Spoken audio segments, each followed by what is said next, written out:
I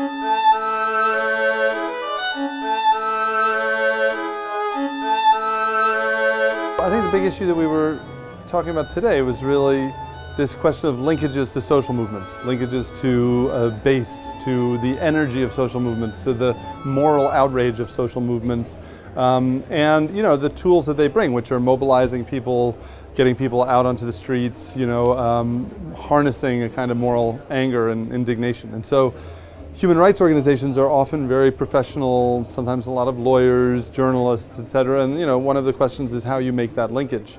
So that was one of the interesting questions that was discussed, and I think it's difficult because on the one hand, I think these kinds of professional NGOs are very important. They bring professionalism, they bring research skills, they can connect with governments, they can advocate with governments, they can change policy, they can write policy.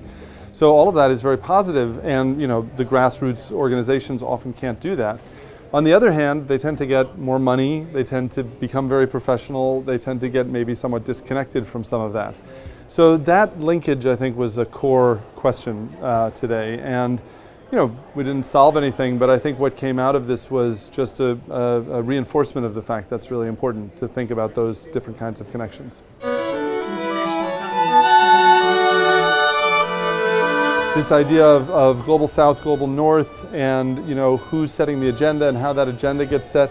And when I say the agenda, I mean the human rights agenda, priorities for the human rights movement, whether or not we're going to have responsibility to protect as a major area or right to housing as a major area, and how those kinds of discussions get set in a kind of international, in an international movement.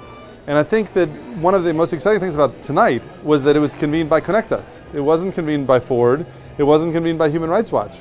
Ford and Human Rights Watch were invited to this, but it was convened by Conectas. And the agenda was set by Conectas, the questions were set by Conectas, and the journal has its 20th edition, which is amazing. So that was a very exciting part about tonight, I think.